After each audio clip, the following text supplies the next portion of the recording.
एक दिन गौतम बुद्ध अपने शिष्यों के साथ एकदम शांत बैठे हुए थे। उन्हें इस प्रकार बैठे हुए देख शिष्य चिंतित हुए कि कहीं वह अस्वस्थ तो नहीं है। एक शिष्य ने उनसे पूछा कि आज वह मौन क्यों बैठे हैं? क्या शिष्यों से कोई गलती हो गई है? इसी बीच एक अन्य शिष्य ने पूछा कि क्या वह अस्वस्थ हैं?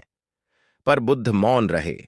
तभी कुछ दूर खड़ा व्यक्ति जोर से चिल्लाया, आज मुझे सभा में बैठने की अनुमति क्यों नहीं दी गई है? बुद्ध आंखें बंद करके ध्यान मग्न हो गए। वह व्यक्ति फिर से चिल्लाया, मुझे प्रवेश की अनुमति क्यों नहीं मिली?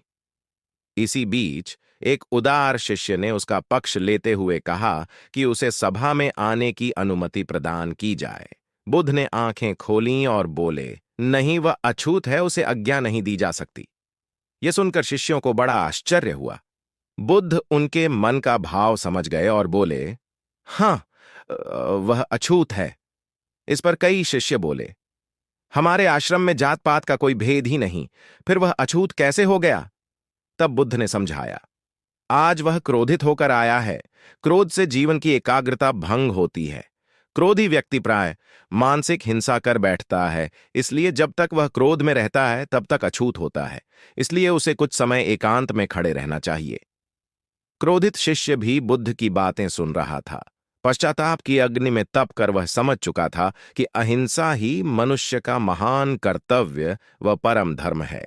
वह बुद्ध के चरणों में गिर पड़ा और कभी क्रोध न करने का प्रण लिया। शिक्षा।